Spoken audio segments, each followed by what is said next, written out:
jump in, see where it goes. Welcome to another episode out of the. I like what you said there. See where it goes. Thank you. That is the show. That's what conversation means. And I'm here with Eric. Howdy, everyone. There you go. Took a minute to respond there, but Eric, why don't you tell me a little bit about yourself, man? Well, I don't know. See, that's a tough thing because I don't like introducing myself. I don't know what there is to say about me. I guess one big thing about me is I'm a teacher, and I do define a lot of myself by that. I wouldn't call it a career. It's a vocation for me. It's a calling. So that I think defines a lot of what I think about myself. And I've been at that for 17 years. And this past year, a buddy of mine and I started a podcast. And that has been a fantastic experience because that creative drive that has been in both of us, as we were both teachers. He no longer is a teacher. That kind of gave us an outlet in the midst of the pandemic. So, I've been teaching for 17 years. 10 of those were in Arizona, which is where I'm from. But now I'm in California. And what do you teach? So I teach junior high, and I'm specifically a history teacher, but I teach a lot of other things in my school. It's not a public school, so it's smaller. We got about 50 students per grade, and I split, I have one seventh grade class, and oddly enough, my wife teaches the other seventh grade class, and I teach a variety of things. I teach math, I teach history to seventh grade, and I teach PE for our entire junior high.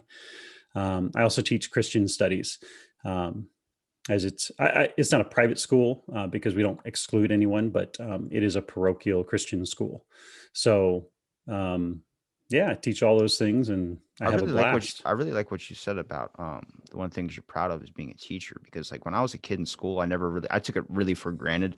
But once I kind of got out of school, I realized like how hard it is to actually be a teacher. I mean, not just with the amount of like students you usually have to teach to, like for a public school, for instance, they have to teach a lot of kids, and to give each kid individual time that is needed depending on what their like kind of growth curve is or their learning curve is, it's just difficult. I mean, to try and get me seated in a spot for 5 seconds to learn about William Shakespeare is probably the hardest thing any person has ever tried to accomplish. But like, you start to realize like the thing for me that always like, I guess I admire now is that like you're teaching a new batch of kids every single year, and like, it's a whole new blank slate starting over again. It's much like a conversation that you're having with another person again. It's a whole new thing. It's got to start from scratch and build all the way up. I could not imagine doing that for a full year and then having to reteach it all over again. I mean, I know you get a curriculum down. I know you get all these things down. I'm like, damn, like, oh, like imagine you finally got it. And then it's like, they have to go on to the next grade and you're like, no. Well, yeah, but yeah. So I just recently moved back up to junior high. I taught junior high for 10 years in Arizona. When we moved out here, we took the call to this school, both my wife and I. She moved back to junior high, and I went to 5th grade. I said, I'm going to stretch myself. And I did that for 5 years. And then I got the opportunity to move back into junior high. So it was, what I teach is history from like the expansion of the United States, kind of the American empire at the late 1800s through World War II. And that's my sweet spot. That's the stuff I love. But so my first year back was last year, which ended with the pandemic, and this year, which started with pandemic stuff. And I love that topic. But the thing is, as I said before, kind of, I like to think of myself as a creative person. So yeah, I teach it over a year and year, but I know it's new to this next group of kids, but I'm also thinking, I don't like the way I did it last time, or I think I can do this better, or I'm going to try this new way of doing it. And so no year has ever been the same because I'm always tinkering with something to make it more interesting, at least for myself. And then hopefully for the students. And honestly, it is for the students, but for myself, I got to make it interesting, because if I'm getting bored, heavens knows the kids are bored out of their minds. So why is that topic specifically interesting to you? Like, because I'm fascinated with Greek mythology, but like, I don't know where, I guess that stems from like, I used to read graphic universe comics in school as like my reading projects. So like, I just Hmm. got super fascinated with the depictions of how they would draw them in comic form. And then I would learn so much about Greek mythology where I was like, shit, it's actually pretty interesting. Dude got tossed in a silver bowl and they lit it on fire. Yeah, as far as that particular time period being interesting, World War II, I don't know when, probably in high school, I just kind of fell in love with the stories. And it probably lines up a little bit with Saving Private Ryan being released. But um, I just fell in love with the stories of World War II. And then later on, I thought World War One was kind of boring. And then I read a little bit more, and man, World War One to me is more fascinating than World War II because it was, you can lay blame for World War II on certain feat. World War One, it's, in the final analysis, it's like everybody was at fault. The Russian Revolution never really interested to me until I had to start teaching it, and then found it fascinating how how we do have some parallels to things happening in the world today, but also how you can have this massive tumult within this nation that kind of rises out of a war. They promise peace. They have another 3 years of civil war, another 9 million dead. Um, and of course, the most boring of all topics to me is the Roaring Twenties and the Great Depression. And then I figured out a way to teach it to make it interesting. And it's probably the favorite unit that I teach Wh- because I get to put students' money, their grades, on the line in the stock market, or they choose that. And thankfully, they don't know enough about history yet to know that it's all going to come crashing down on them. And that's actually going to happen later this week for us.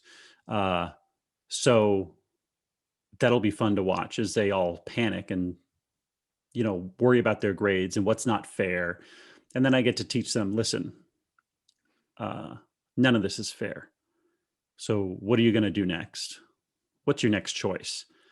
Um, Interestingly enough, a year ago, I was teaching this unit, and we had just finished the portion of the unit where the stock market crashes, where the students lose all of their money, which is they understand as a portion of their grade, and they're panicked and they're freaking out. But a year ago, the stock market was actually crashing, and businesses were being closed, and a lot of my students, their parents own businesses, and so I try to draw the parallel to them. Look at what your parents are doing. They're having to shutter their business. They're having to tell their employees they can't pay them right now. This is not too different than what I just told you happened 100 years ago or 90 years ago. And to see the connections that they're making is pretty amazing because finally they can tie it to something that is happening in their lives. Where so often it's hard to make the connection. You can say, well, this resulted in this, which resulted in this, which this is why we're here now. But you can say this is similar to what happened. And you see how these things are working right now. So yeah, that's a fun unit. It's interesting that you said that because I think the Great Depression is probably the one that fascinates me the most, only on an aspect, not counting Greek mythology, obviously, but I grew up with my great grandfather. Like I spent a lot of time with him, and he was raised in the Depression. So I got to single handedly see how good we have it now compared to how we had it back into the past. More like on an abundance of food aspect of things. Cause like we would go and get a bucket of Kentucky Fried Chicken. Like that was his that was a 5-star meal to him. And I was like, this is just fast food. And he's like, no, it's not. It's a delicacy. And then we'd sit down at the table. And when I would watch him eat the chicken, he would suck everything off the bone to where like he would even eat part of the bone to it. I'm like, you're eating the bone. He goes, you got to make sure you're not wasting anything. And that was the rule, like where I learned to eat like that. Like, make sure you're not wasting anything. When you throw something in the trash, it better be straight up picked clean, because it was an aspect he came from where he had to suffer. He had to work as hard as he possibly could to make sure that he could even get a little ounce of bread for his table, for his family. And it was like seeing that and learning like how to budget your money, you start going around. I mean, remember when he died, we were going around his house and looking through things. He had money containers everywhere, like little storages of money pockets, like holes in walls, holes in carpets, holes in all these things. And I'm like, why was he hiding so much money? And it was in the fear that there would be a collapse or there would be something that would happen. And you would need savings. You would need something to refer to. And it was just interesting to see how like that type of exposure to something like that changes how a person acts or changes the environment or how their personality is as they become older. And they are like, because we weren't suffering now, but to him, it was like, you never know. It was this whole aspect of he knew what he was growing up with, things that helped him survive. And he was implementing them where I kind of took some of those traits that he had. I save all my money. I try not to spend over $5 on a t-shirt. I try to keep, budget scavenge, not really, but more like keeping things of necessity, finding out what is eliminate excess cost, all these things. And it's worked out pretty freaking well, man. Like I can say that, I'm not spending $100 out of the bar tab every single night. I'm, budgeting my money, learning to be very, very careful with it financially. And it's helped me in the long run. Yeah. A lot of people from that generation either save a lot of items, things can be reused. My grandma, before she passed away a few years ago, but she had served in World War II. She was a sergeant in the Army, worked with the Army Air Corps.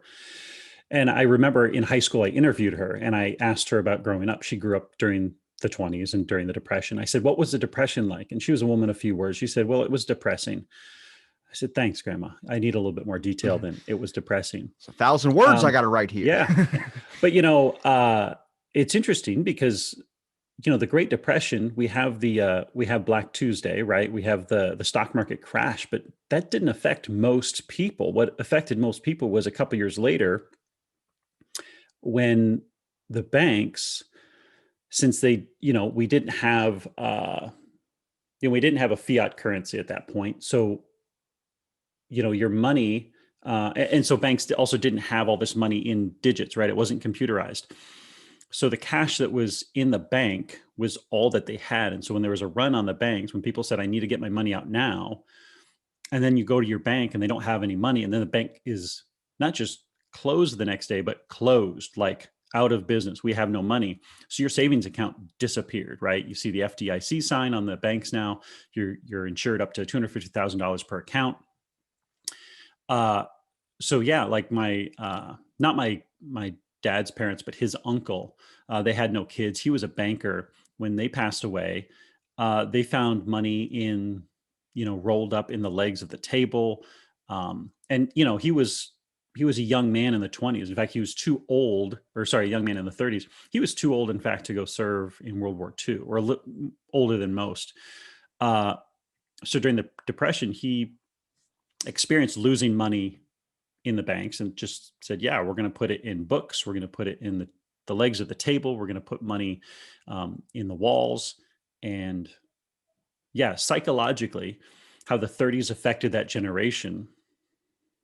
I'm curious how the past year is going to affect a lot of these young people that I'm seeing, specifically the students that I teach, but also everyone that they know, their friends who are not at our school, because our school has been in person since October and in September for the lower grades. And we're the only school in the county that really had that. There was a couple other schools, but we did it and did it well. Public schools are opening this next week for the first time in a year. And so those kids have been home for a year. And even with our students who were home for 5 months before they came back, I can see some of the psychological impact that had on them. I can't imagine what we're going to see in 10 years, the results of this. Are you thinking it's going to be positive? Because I'm seeing positives and negatives on both sides. I'm looking at things of like, maybe we needed that shake. We needed that whole entire experience for people to come to grips with like, hey, we're all praying it works together. Like when you experience an injury in your body, for instance, like if your heart has an issue with it or something like that, we're all kind of just hoping that things run correctly. And we're not really thinking about it. Like when an issue comes up, like let's say you wake up and you had a stroke or something like that. We're kind of just waking up and expecting things to work properly. We don't know that it can just fall out of place in any quick instance. You can get hit by a car or something like that. But when the lockdown hit, for instance, we were all kind of like focusing on it just working properly and so much consumed in the things. I feel like we were losing the basic necessity of survival, for instance, such as like, things that you want to do inside of yourself mentally, emotionally, spiritually, whatever, kind of woke up a little bit during the pandemic. And with the school things, for instance, like my little nephews that think they're going back to, I think they've been back in school for probably a month now. But for them, it was like this whole thing of like, man, we haven't been there in years. It's like, yeah, but you're not learning on Zoom. It's just like I saw an article that really pissed me off. And it was about kids are now developing, or parents are diagnosing their kids, or doctors diagnosing their parents' kids with ADHD more than ever now. Like the rates have just gone double. And I'm like, because they're at fucking home doing a Zoom call. Like I have ADHD, suffering through school with that and trying to pay attention. I was the kid you would go, I don't even want to see you today. That was me. And that was just because I couldn't sit still. I could not focus in an environment. But then once I got into college and I realized, oh shit, I'm paying to be here. It's this idea like, yeah, I need to focus now. But all these kids that are on Zoom calls, like, no wonder you're seeing ADHD rises. It's not ADHD. It's you're in your house. You can't learn properly. But I think there's a glimmer of hope of the aspect. I think it gets kids to, if you're not being able to focus and pay attention to a teacher teaching on Zoom, you're going to find that information out for yourself. Most of my information, most of my conversations that I have with people, all my education really comes from people I talk to, comes from my own research into things, comes from listening to podcasts. I think it's just going to evolve into a new form, but I still see the necessity for having a school on the basic fact of like, when I need to read a book, I go to the library because the environment is set up to a library. But you can't Mhm. read a book when you have a 55-inch TV staring at you, Netflix and Hulu's on it. Yeah, those do make it a bit difficult. Yeah, and being in education, one of the things is what's the necessity of a brick and mortar school and having students in one place. And there are some necessities that actually I think we realized very early on in the pandemic that are not related to education directly. So a lot of the public schools in the area I'm at, um, there's the programs that are associated with public schools include free and reduced lunches, uh, provided breakfasts. And initially, that was the biggest concern because now you had a whole set of students who were in impoverished communities or even just lower income communities that they said, well, we have a legal obligation to feed these kids. And since we closed the schools, now we're not meeting that legal obligation to feed the kids. And that became primary to educating them. And if you're going to look at like Maslow's hierarchy of needs, yeah, feeding them comes first. Eating comes before education because it's more important to survival. Oh, hold on. But That's so crazy to me because what you just said kind of blew my mind a little bit because the only out of the 700 conversations I've had with people, I've only gotten into an argument over one thing, and that was free lunches because I grew up needing a free lunch. I grew up mhm. having that, and the person I talked to said that shouldn't be a thing, and I'm like, some people can't afford it, but what you just said about that being the priority over education, like how many kids were needed that at school. That's what they needed because they're not getting it at home. Like obviously there's an issue if a parent can't do that or can't, have food in the house for their kid. But at the same time, like that just blows my mind that that's now being the primary concern of things too. Cause yeah, I didn't even think about all the kids that need a lunch and they were praying for school just so they can eat a sandwich or something. Yeah, and so what they set up here was a drive-through. You can drive through and pick it up um, at both times a day. You know, and again, I'm not necessarily a fan of massive government handouts, but my mind might be shifting in those things. You're talking about something that can be provided to people that can give them those lower levels on the hierarchy of needs, because you can't get to the top, self-actualization and creativity and those things, unless you have a full belly, unless you have a clean place to work, unless you have the needs taken care of.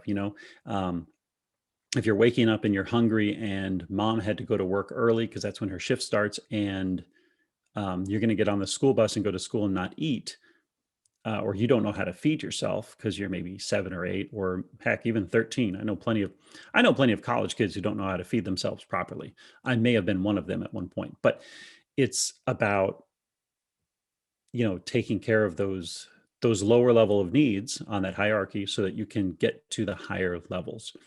Um, and it was interesting because that was one of the primary concerns. Um, but the educational portion of it, um, it's tricky. A lot of things I learned, my personal education, were outside of school. Um, so then the question becomes, what's the objective of kind of traditional education, and how much do we stay kind of anchored to that as we move forward? Because we should always be changing in education. I like to think of myself as somewhat progressive uh, in how we do education. I like to try new things and add technology. Um, the Zoom calls, it was a mess. That's how we started at the end of last year. Now we live stream, so it's one way. So the students I have at home, we have kind of a mixed system, right? I've got 24 students in my class, 19 of which are in my classroom. Uh, and 5 of whom have opted to stay home for a variety of reasons. Some of them a majority of them are health related. Um, and, they have grandparents at home who might have some, uh, pre-existing conditions, or the student themselves might have a condition. And so we just live stream everything to them and use Google Classroom, use Google Chat, try to be as effective as possible. And um, but it's not two-way, right? I don't see their faces. So that makes it difficult. Honestly, I'd rather have them in the room, but um, So nothing about this is easy. it's So like Pandora's box, though. Once you open up the aspect that you can learn from home, I don't know how many kids would want to actually go to the school. Like, it's weird that you said only 5 or so students wanted to stay home. Because for me, I'm already thinking like I want to be that kid that stays home and learn off the computer, because you know, you get to do whatever you really want. It's there's different when you're in the classroom.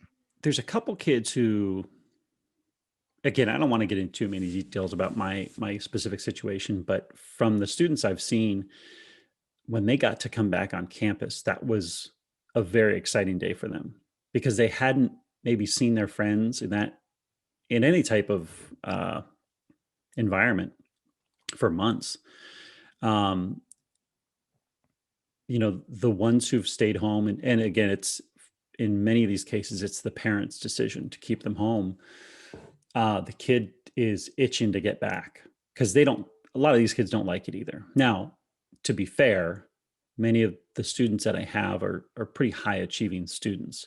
Um, they come from backgrounds where the parents are high achievers as well. And that's a value that their family puts in education. So the kids can see themselves struggling and they want to come back. They want to be back with their friends. They want to be back with their teachers. I mean, thankfully, I'd say most of the students that I interact with in junior high, there's about 100 of them, generally like being around the teachers. They aren't very resentful of us, I hope, um, or at least not my interactions with them. So, uh, yeah, the ones that have come back slowly are very happy to be back. And they kind of expressed a lot of difficulty, and even one student told me that in their experience that it was odd to be around so many people because they hadn't been around so many people in nearly a year. So again, I think I was kind of focusing on negatives when I said what's going to be the impacts down the road. I think uh, there's going to be some positives here. Uh, you know, the podcast my buddy and I started, Dad Bod History. One of the series we did this past summer was we called it From Pandemic to Progress, and my buddy Jake, he he was doing some reading, and the Black Death, which was in the 14th century, was awful. It killed a third of the population of Europe, but it led to a lot of progress, such as a middle class. Right, peasants were now scarce, and therefore they could demand more in terms of what they could be paid or what they could have. And that led to progress. So we discussed in that series what's going to be the progress that comes out of this pandemic. I think there's going to be some progress in education, but I don't know what, because things have really stalled out, especially among public schools, in their fight to have safety, or, the unions kind of struggling to get what they want out of it. But Would you be I opposed to like maybe a social media class being involved in schools? Because I feel like now it's so heavily influenced. Like, because what I see about basic education system is the curriculum. A lot of it's kind of the same. I mean, obviously, you want to teach a kid the basic elements of like, you want to know how to read, you want to know how to do math, you want to know the list goes on and on when it comes to like social studies and all that stuff, and your history.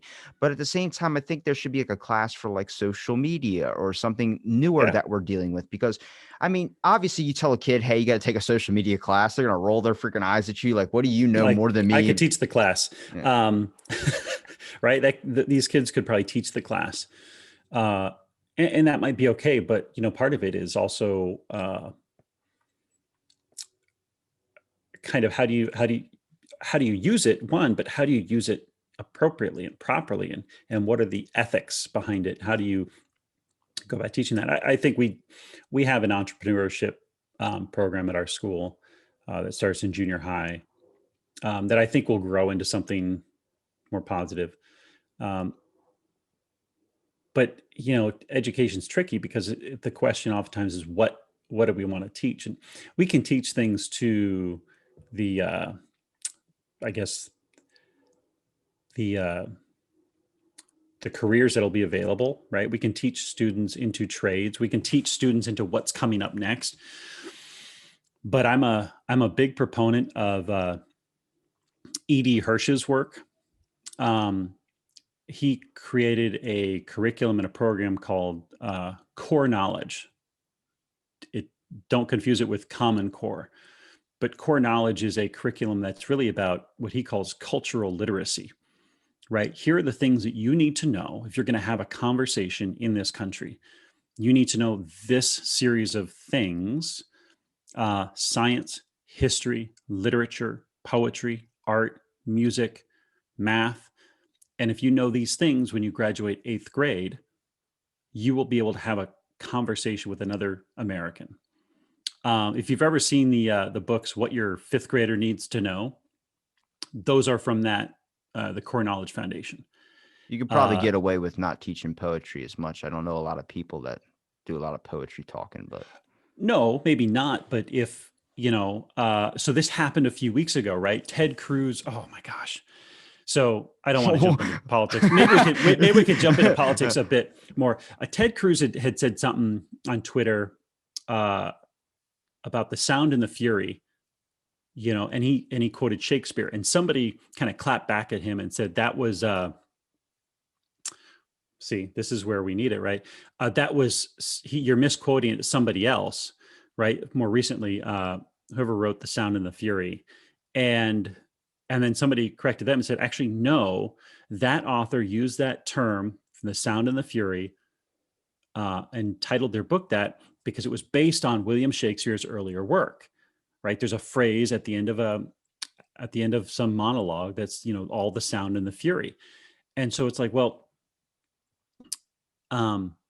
knowing poetry, knowing literature gives us some common language to work from. Right now, there's a ton of literature out there. We're not going to all be able to read all of it, but there's some baselines in American history, and we're always adding to that. But, I think, there's my list of books that I think everyone should have read by the end of 8th grade or high school. But there are some, we should kind of know who William Shakespeare is. We kind of should be able to recognize his work. But again, that is my opinion. So yeah, I think there's a lot of things that probably should be at least taught a little bit more, focused on. I personally would add Tupac Shakur to that list of poetry, but I don't jump on the bandwagon where everybody's like, I know so many people are like, I'm a Tupac fan. I'm like, name a song. And they're like, blacker the berry, sweeter the juice. And I'm like, fucking, what are we doing here? I feel like he's just popular because he's popular. at least in the trending stuff of things, but a lot of people don't. It's like when you see a person wear a favorite band shirt and you're like, what? Oh, you listen to the band, name 5 songs. And they're like, they can only name one hit. I But called a girl out for that at our school. She was wearing a shirt, and I want to say it was a Pink Floyd shirt. I said, what's your favorite album? And I'm not even a big Pink Floyd fan. I said, what's your favorite album? And she just kind of said, and I said, well, it you're was that wearing Hot that shirt. Topic. That's the Dark Side of the Moon album. And she's like, and I said, so I pulled out my phone. I said, I got onto Amazon Music and I pulled it up. I said, we can listen to it now. You can tell which songs you like. And she was just so embarrassed. And, uh, it was fun because she found a great looking shirt and it looked fine. Uh, but yeah, you had no concept of what that music is, and then she listened to it. She's like, oh no, I'm embarrassed. Like, well, everyone's got their own taste. So that's fun. Oh my. It's like I had that happen when I saw a girl wear a Kami House shirt from Dragon Ball Z, and I was like, "It's the love of my life." And like I had this whole like, oh, "Hey, that's Kami House," and she's like, "Huh?" And I'm like, "Oh, you don't know." I'm like, like I was lactating and everything. Like I was freaking. This is the dream girl of mine, and she was like, "No, I'm just wearing it because I bought it at Hot Topic," and I was like. Looked at her mom and I was like, why? And I just walked away. I can't Yep. deal with that type of stuff. But I think the education system, it is something like we can, people can say like, oh, this should be this should be that. I always thought like it should be kind of like a census test that you get when you're in school, and it should, do a questionnaire of like, what are some things you're interested in, and try and give them more classes divided to give them that initial, like my buddy, for instance, like big car guy, he took a lot of car classes in school, but he had to sort those out for himself and stuff. And I think you should Mhm. take the basic core elements. But like for me, like I said, the reason why I can rationalize with the education system is I was forgotten in the education system. They gave me a class called Bridges Credit Recovery because I didn't get math for 6 years. So when I got to the ending of my senior year or towards the end of my junior year, they were like, you're not going to be able to take enough math classes to receive your credits to graduate high school. And I'm like, that's not my fault. You didn't give me the classes on my schedule. You gave me art and shit. Why?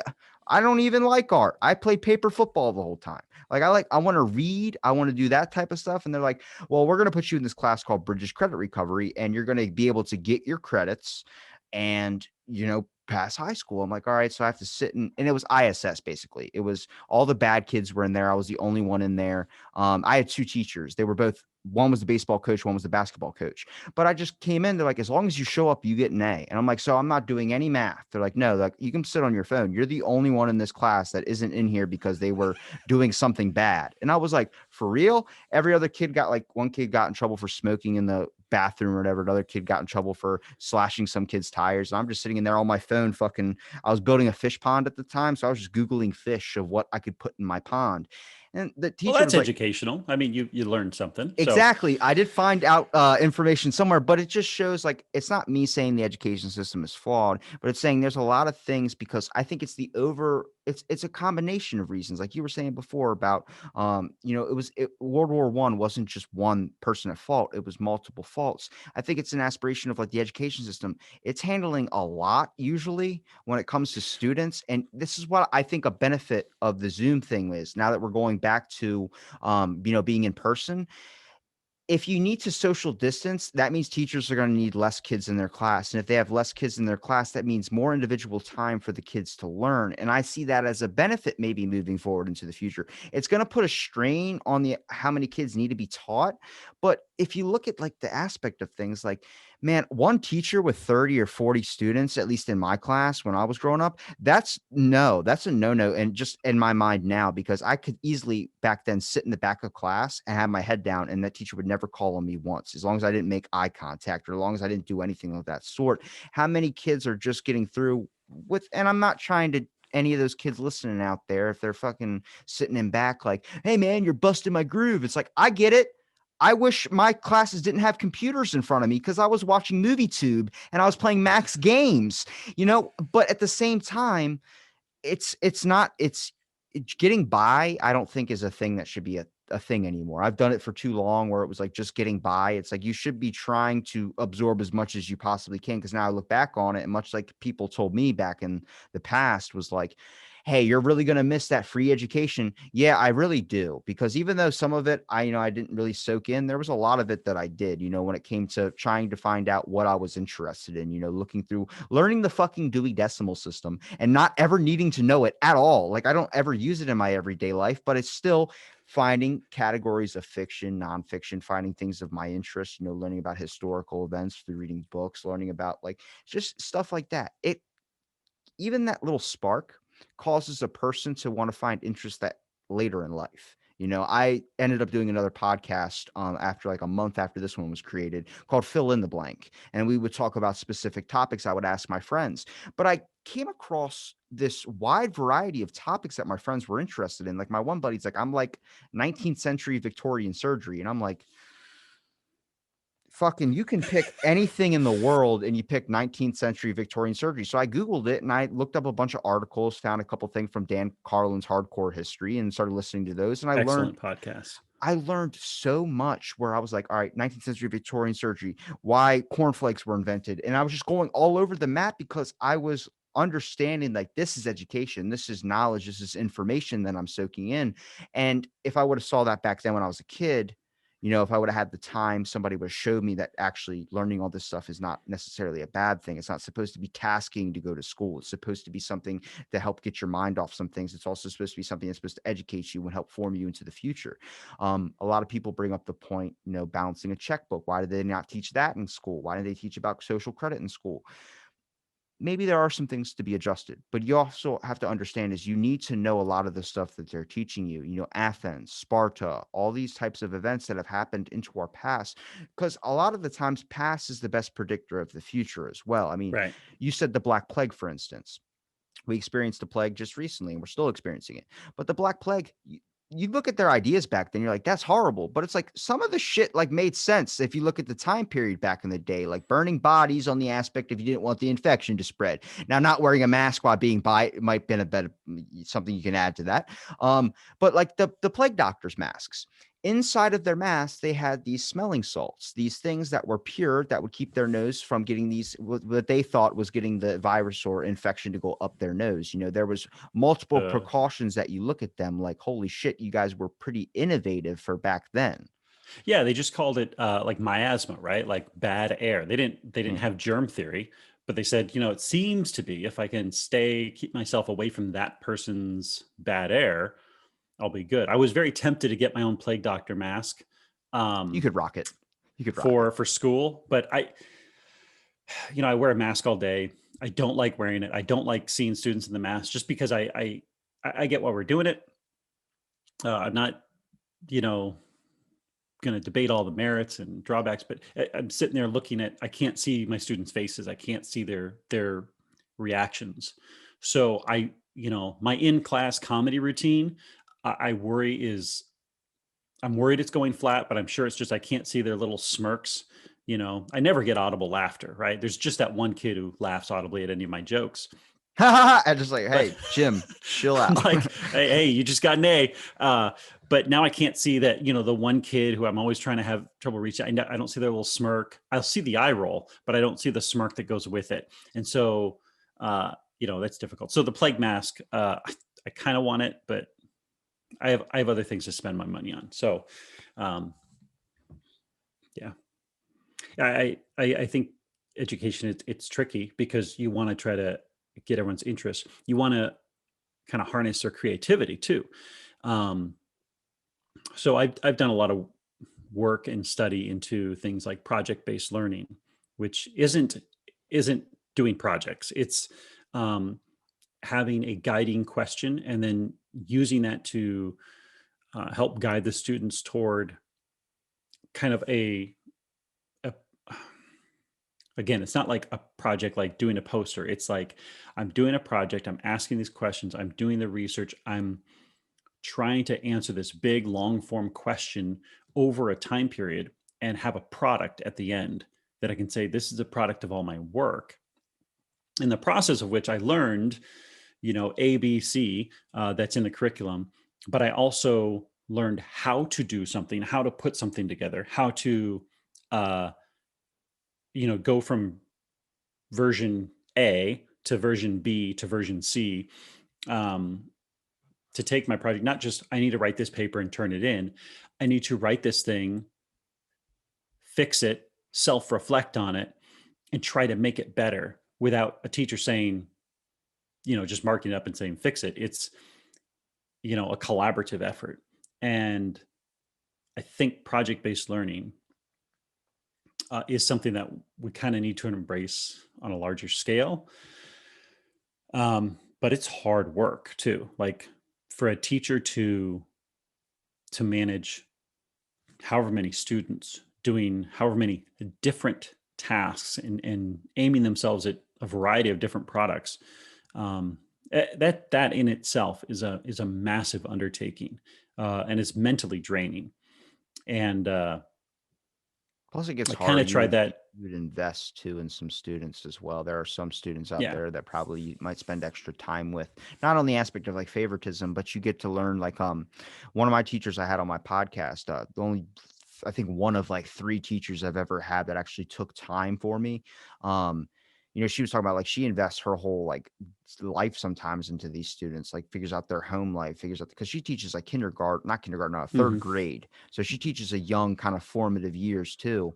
So, some kids are coming in like their parents just divorced or something like that. Usually a lot of that, for some reason, that's like a strong period of time. Like when you're like at that age is when like 3rd grade, 4th grade is when parents start separating or divorcing. So like, it's like a common issue for them is like seeing a kid come in with so much trauma, like, Billy, why aren't you paying attention? It's like, well, I just saw my mom reach for a butter knife. It's like, okay, maybe this kid needs to be talked to, but she invests so much time into them. And it's like, it's difficult. It's very draining as a teacher, I would say. Like I feel for a lot of my teachers. I actually just saw one that I really, really hated through school like a month ago at a store. And I was like, hey, remember when you told me I wasn't college material? I went to college. She's like, good, good, good. And it's like, I wanted to throw the podcast at her and be like, yeah, I'm fucking proud of this. I'm talking to people I've talked to fucking astrophysicists. What have you done? I want to do that. But I was like, nah, she wouldn't understand what a podcast is. But it's this aspect of like, That's your opportunity to teach her something. Yeah, I You know, don't. She's not. it's all.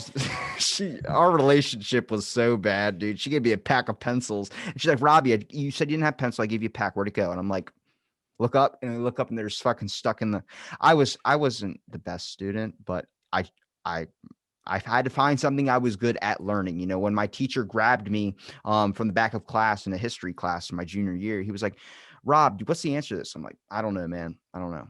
I don't know." That's always my answer is I don't know. He goes, "You know why?" And my initials are RR. And he would go, "Because you Rasta Rob, you rest and relax." And I was like, and it just fucking, that little joke, that little jab or whatever, it was something that opens you up to be like, okay, this teacher's actually checking on me and investing into me a little bit. Same thing like when you crack jokes to your class and stuff, Yeah, I met some teachers early on in my career, and before I started teaching, people I respected, and once in a while they tell me the old adage, right? Like, don't smile till November, right? You want to be in charge, you want to mean business. And I've read plenty of classroom management books that insist upon you need to mean business. And I agree with them, right? If I'm going to have a student respond to directions, I need to actually follow through and hold them accountable when they don't.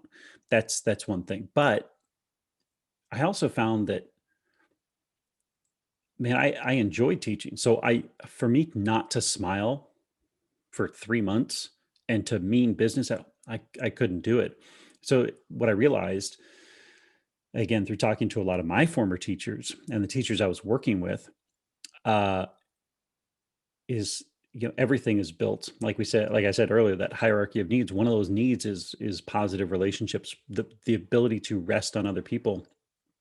And so while I think most of my yelling days are behind me, where I'd actually like yell at students. Even then, early on, I really tried to build relationships. Right, that was so key. And so to find those students that were being disruptive or being resistant or being defiant is to take a moment and just make myself available to them. Be like, "What's up? What's going on? Here's what I need you to do." Um, and there's a point at which I stopped. I do my best not to remove a student from my classroom ever. unless they're being really difficult. I mean, you got to be really pushing. If a kid's tossing pencils, or I have some kids flicking paper around this year, they're building these little paper arsenals, right? And so I'm like, listen, I get it. That's fun, cool. Build an arsenal. Tell me all about it. I don't want to see these things thrown. I'll take them away and be like, just, we can't do this again. But just trying to understand, I get where they're coming from, but I do have lines you can't cross. You crossed it once, get back over that line. Knowing that I do have their back with a lot of things. I'm on their team, and that goes a long way. Because I had a kid, a student, you kind of remind me of him back in Arizona. He was just push my buttons all the live long day. And I had my rows with him a couple times where, he'd get in my face and I get in his. And he had a difficult teacher that he was working with, who just made it that much worse. And so I realized I had to be the teacher that was on his side. So he came into my classroom one time just really ticked off. The other teacher had called him out for something. And I grabbed him, took him outside. I'm like, you take your time. Like, you're upset, but I need you on your game when you come in here. I can't have you coming in here upset. I need you working with me when you come in. And he took a few minutes outside, calmed himself down, came in, said thanks to me quietly. And I just always wanted to have his back when I realized he didn't have any teachers he could count on. And for a while, I was one of those that he couldn't count on. So I made it my point to be one of his advocates. The idea to me that students and teachers are at odds with each other and are on opposing ends of something bothers me a little bit more every day, because that's the opposite of the objective. So it's just hard. There's not a lot of teachers that really go above and beyond like yourself, I would say. More like my 4th grade teacher, for instance, I always reference, he has a special needs daughter. So I think this is also why he was able to handle the situation very effectively. But in my 4th grade class, there was one kid with special needs, and the kid had a freak out, and he started punching and hitting and freaking out. And the teacher, his name is Mr. Booth, shout out to him, tried to get him on the podcast. He said no. Okay. But he grabbed him by the arms, not hard or anything, just to hold him still so he'd stop flailing around. And he said, stop, you're okay. You're okay. And it was like this, I was in 4th grade, man. So I was very young, but to see that form of oh my God, clarity, where as a person, that's very respectable. Cause he handled it so well, gave the kid a hug. The kid started crying, and they finally got him, called his parents. Parents came and picked him up and everything like that. But it was like handling a situation like that, where you see a common core value between the student and the teacher, which is we're both we're not against each other. We're not at odds, like you're saying.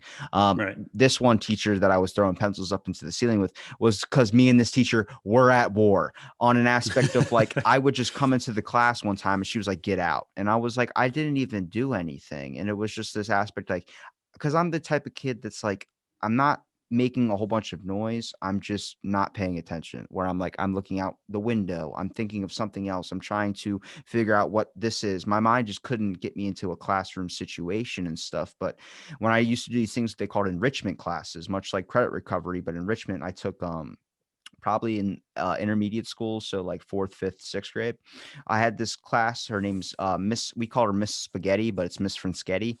And, it was just 3 kids, me and two other kids in there, kids that I'm still friends with today. But they were go into the library and pick out a book.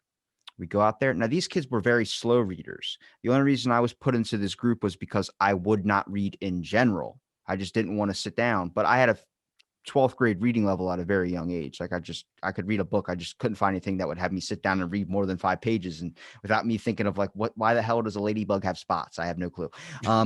But that's where I discovered Graphic Universe, these comics that would illustrate Greek mythology, teach you about the Mayans, all these things. And I just started reading those and learning to the point where I would I would get into class and it'd be reading time and I'd be super excited for it. I mean, eventually my mind started to shift where instead of thinking about all the work I was getting as this aspect of like, oh, it's work to do, but to see my binder and how the proud feeling I had when it rose up after all the work towards the end of the year that I was completed and I get to flip through it like, oh my God, like some of these might be F's, but fuck, it's a big binder, man. I did all this work. It's this whole idea of It being did something, proud right? about So something. Yeah.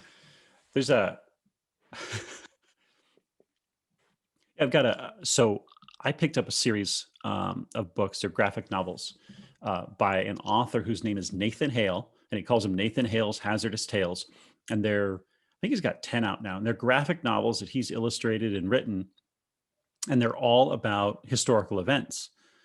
And so I've bought all these and put them into my classroom, and I just kind of hand them out. I mean, they're low reading level, but they're high content, right? So his most recent one is Blades of Freedom, which is about the slave rebellion in Haiti that led to Napoleon needing to sell the Louisiana Purchase, right? Louisiana Territory. So this book I would not hand to anybody younger than 5th or 6th grade because it's about a slave revolt and it's brutal. But I loved it and I have it in my class. And the other day I noticed one of my students, he's not a big reader. He's been reading through all of these books of mine. And my wife, who was teaching that literature class the other day, she said, hey, he's reading that book. And she said, I never thought I'd hear him say, oh, that's a book I'm reading, because he's not a reader. Now he is, right? He's getting into these things. I'm like, you guys are learning history on your own now. That's awesome. That's what I want to see. So You just reminded me of my parents. So they both work 2 jobs. So like that's a part and parcel of the reason why like I was really bad at school was like they would give me report. We would move all the time. So I would get the report card to bring home and then I would just forget about it. And then my parents always switched phones all the time. So they asked for a number and I gave them my phone number. So whenever they called, I just wouldn't answer. I was very intelligent and just not in the education system ways, just when it came to getting out of trouble. And I remember my dad, he was only home 3 hours a night, but as he slept in those 3 hours, he'd be like, come read me a story or read me a book or something.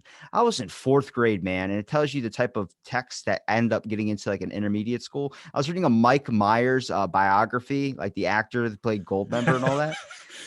And so I would read out loud, and whenever I would get stuck on a word I didn't know, I would ask him, what's this word? And he'd pop his head over and be like, that's this word. While I was reading, I was like, nah. I was like, I don't know this word. And I show him to him. He goes, oh, that's crack. And then I would go back and then I would start reading again. I'd be like, and what's this word? And he goes, that's cocaine. And he's like, what fucking book are you reading?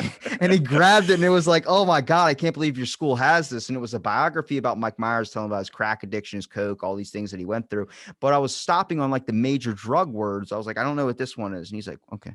And it was just funny because he snapped in like an instant. You just see a dude jump off his bed like 5 feet. And he's like, what are you reading? And I'm like, I'm reading this. And he's like, because we watched Goldmember together and I picked that book, especially knowing that I was going to be reading that to him. So I was like, oh, it's something we can bond about. And he's like, oh my God. He's like, take this back to your school and get a regular book or something. Get The Giver. I don't care what you get. Just don't get something that has crack and cocaine in there. I don't want you to know about that yet. Yeah. I mean, kids follow their parents' interests constantly. And I see it in my own kids. They bring their, the interests that I have shown, they pick up on and they want to share them. I don't know. I started playing Minecraft like 4 years ago on the Xbox. I'm just like, oh, this is kind of cool. This is fun. This is interesting. Like my students weren't wrong. Good. And then my oldest son, our middle child, he started playing. And then when we finally got like a desktop computer in the house, my daughter started playing. She's almost 10. And so now they're playing. And now my 3-year-old wants to jump on the computer and run around in Minecraft. And I haven't touched Minecraft in a year, but these kids are just going at it. And it's fun. I like teaching them through that. If I could use Minecraft in a classroom and I know they have ways to do it, I would so set 24 kids in the same Minecraft world and say, okay, build me No Man's Land from World War I. Just go, show me what you can do. That would be so much fun. I'm telling you, the stuff my little nephew makes on there, where I'm like, how in the hell? Like, I make a basic block house, I try and model my stuff off old medieval stuff, like a Skyrim type, like a lodge or thing that you would find at like a bottom of a river or something. He's building stuff that looks like Da Vinci made it, and I'm looking at him like, how much time do you spend on this a day, man? Like, because how does your brain even? You got a working refrigerator, like that's not an option that they give you as an item to place down. And he's like, oh, you just got to put this and this and this and this. And I'm like, Starting to feel old. yeah. I look at him, I'm like, hey, at least I know how to drive. And then I just walk out. Yeah. Like, you got to feel a little bit better at something. But man, that's going to advance people, I think, especially in the future. Like, I remember when tablets finally hit our school, right after I graduated too, they're like, we're going to start giving all the kids tablets instead of history books. And I'm like, why after I graduated, I'm not even going to be able to experience it. But like, I saw so many problems with it coming up. But then it was like, imagine being able to take a virtual reality tour to a museum that you wouldn't be able to fit like 50 or 60. Like, that idea But to me is you can't do that now, insane. right? So you can't take those field trips now. So to do virtual things, um, I haven't done it too much this year. Just jumping on Google Maps or Google Earth and saying, "Hey, this place we're talking about, let's go look at it," and dropping in and having them see it. That's cool, because we can't take a class trip to Verdun, France, right? Um, so, but I can show them imagery and pictures and drop them into what trenches look like. So, My teaching style would be I'd probably be teaching dumb stuff if I was a teacher. I would teach them about the Uncanny Valley. I don't know if you know what that is. So it's like haven't heard of that. it's a certain amount of modifications that you can do to your body or to your person that where it looks off, like certain features that you have on your face or certain Hmm. features that like people experience. There's adjustments you have to hit where it has to also match the other side, or it has to match a certain thing, or it could throw the whole entire thing off. And it's called an uncanny valley. Some people that get bad plastic surgery have that happen, but that's the structure they use in plastic surgery. It's called the uncanny valley, where if you, let's say, I want to make something bigger or fix something on my side of my face or something, a scar or something, it's got to match to the other side too, or it's going to be thrown off. It's going to look off. But certain Huh. body modifications, even when it comes to half of your other side of your body, such as an arm being bigger than the other side of your arm wrestlers have that. One arm's huger than the other arm. It throws it off because your body is set in this proportionate way, Yeah. and it's called the uncanny valley. I was like, I fucking teach that to kids so they'd stop putting stuff into their face. Yeah. I mean, those little odd tidbits, I like teaching those. We, like I said, I teach, one of the classes I teach is Christian studies, and specifically seventh grade studies, the Old Testament. And, one of our lessons was about judges, and it just kind of skips up to, uh, Deborah and Samson. And I flipped around. I said, "But this." So I went back. I said, "No, open up. We're going to read about some of these other judges from the Bible, like uh, like Ehud, right? Who went into the king of Moab, King Eglon, and he went in there and he was left-handed, so he hid a sword on his right hip. So they didn't check his right hip, because you assume everyone's right-handed. And so he goes in there and he's like, "Hey, I got to talk to your king privately. I have a message for him." The king sends everyone away. He's like, "Yeah, I have a message from God." And then he pulls a sword out with his left hand and shoves it into the king's belly, and all the way to the hilt, because it was a fat king. And the king dies. He walks out. He's like, "Yeah, he's going to the bathroom. He'll be a few minutes." Or like Shamgar, who kills a bunch of Philistines with an ox goad. And there's Jael, who puts a tent stake through a king's head. It's just like, we're skipping right to Samson. Great story. You got to know about Samson. Got to know about all these, but these ones who have like a paragraph in the book of Judges, you got to know some of these. These are really some great stories. So my class, where they were like, "What? This is awesome." And I said, "Yeah, it is. It's You kind like of Grand interesting." Theft Auto, right? Let me tell you about a dude that got a spike in his head. Yeah, I didn't bring Grand Theft Auto into it, but I I just kind of wanted to open them up to these kind of stories from the Book of Judges. Um, but yeah, I like to have little tidbits of knowledge that I can share. My lessons, when I say, hey, I'm going to be teaching this lesson on this day in history, on Thursday, right? I have this topic we're going to cover. And then I'm realizing, well, we might need to push that into Friday because I took 10 minutes to talk about something else that came up in my head. And then I have to try to remember okay, I have the other 7th grade class as well. I got to make sure I bring that up with them because I want to keep them both on the same schedule, but I also want to share whatever bit of knowledge it is and how it relates to what we're doing.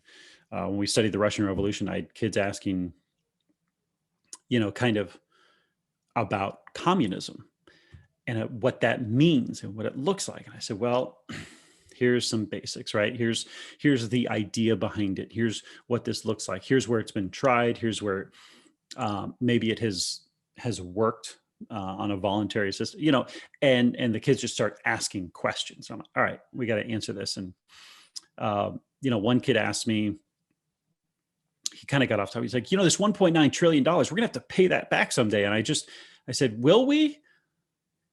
And he looked at me and I shrugged, and he just kind of sat there and started thinking about it, and we get into some of those conversations, which, I think I try to teach in a conversational way, in a discussion-based way. If I'm going to lecture or if I'm going to be giving them notes, I try to have a lot of pictures. And that drives a lot. I don't like to have a lot of words for them to write down. I'm like, here's a picture. Let's talk about this picture. And that tends to get more of them interested in what's going on if they see a picture of something. So, yeah, Well, it's easier being able to talk to someone on a conversation level rather than try and downsplain or talk to them. Like I've known so many teachers that come from this higher pedestal type view where it's like being spoken to like lecture wise, you'll see eyes just glaze rather than if someone's talking to you on like the same level and trying to, keep it real with you. I would say like I've had people on this podcast before that have been like talking down to you a little bit. And it's like, hey man, I'm not completely an idiot. You might know more about this subject than me, but like I'm asking questions because I'm curious. And then they laugh and they're like, oh, you don't even know about that. And it's like, all right, I'm sorry. This is kind of the whole thing is about teaching. You're a teacher, you're supposed to do those things. And that's a lot of, at least what I experienced through school was a lot of people kind of talking down, but very few ones I said that really took the extra mile and stuff too, really kind of kept the level with me. It was like, hey, you can learn it this way or trying to find a new avenue. But that does go up to the factor we were talking about before about like the number of students in a class, like teachers shouldn't, I think they're thinking band class, maybe like it's easy to teach 100 kids in a band class because you could tell where the note is off. You can tell where like, okay, my trombones aren't doing the best here. This is your part and you're kind of, I hear the down flat. But when it comes to something as serious as history or something as serious as math, something as serious as things that are going to help you survive in the world, you can't have 100 kids in there.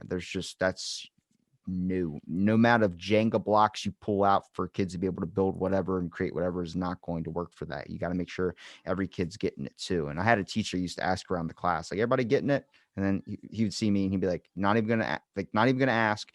Kind of a dick move to do in front of the class, but he did help me after class, which he knew I was going to need that extra attention, which I did appreciate. Yeah, one of those, it's a simple thing. We call it formative assessment, right? You have summative assessment, which is the test at the end of the unit or a quiz, but formative assessment is something that's more regular. And it's just like, how are we doing? And it's something as simple as, hey, on a scale of 0 to 5, 5 being, I get it. Tell me how you did on that concept. And I'll see hands that are like, yeah, I get it. You see one hand that's like, I got 3. And you have some kids doing kind of this thing. And you have one kid who's like, and I'm like, okay, what's your question? What is the thing that you didn't get? And when a kid says, well, I need help on this. I said, okay, so what do you need help on? Well, I'm confused. And I said, oh, okay, what number are you on, right? That we're working on in math. Okay, that's an equation. So what do you need help with? Well, I don't know how to do it. Okay, write it out first. Okay, you wrote it out. What would you do next? And it's always trying to draw them out, like, how do you problem solve for yourself? Trying to get the kids, how do you problem solve for a situation rather than just saying, I don't know how to do this. Okay, that may be. What do your instincts tell you to do? What's your initial reaction to it? And sadly, a lot of kids, their initial reaction is, well, I don't know. And so I'm just going to stop. So trying to teach them, rather than doing that, what can you go to maybe nudge you in the right direction? Had a conversation. We were reading some text in history, and I just stopped and I said, does anybody know what that word means? They had like one kid raise their hand. I said, okay, new rule.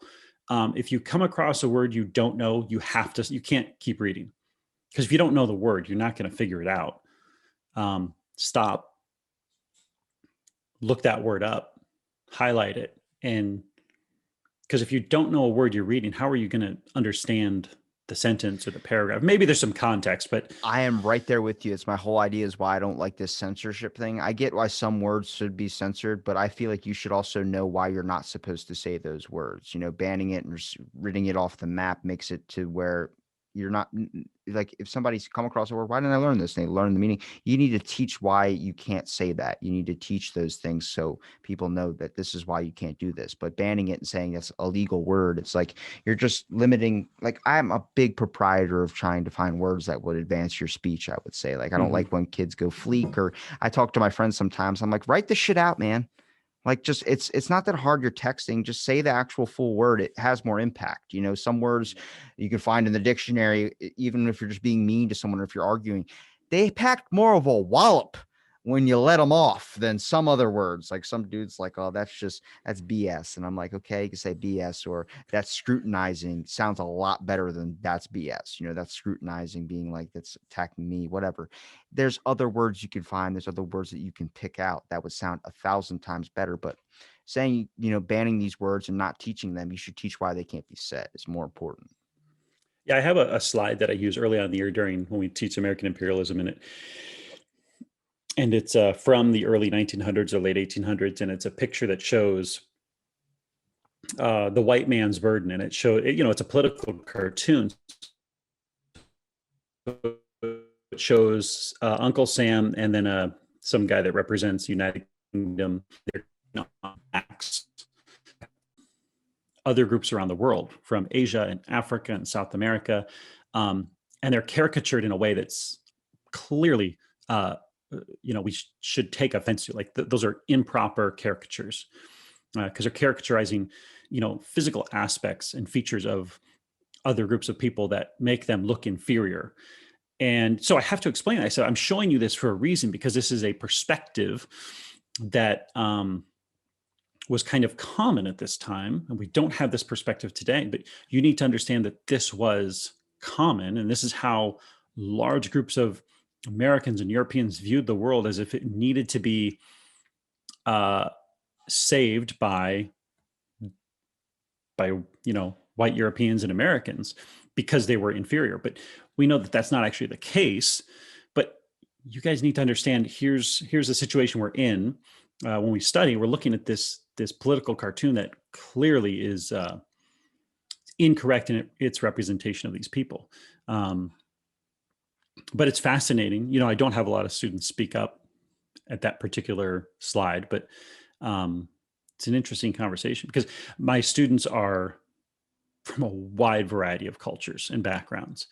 And so I try to take great care not to step on any toes there. I don't think I am, but hey, look, this is this view of the world we had 120 years ago, that a lot of people had. And it led to a lot of different policies and issues, and we're still dealing with the results of those today. So, I don't want to take you. I heard earlier child screaming. I hope I wasn't taken away from your dad duties, but you've given me enough of your time, man. When you've been talking for about an hour 15.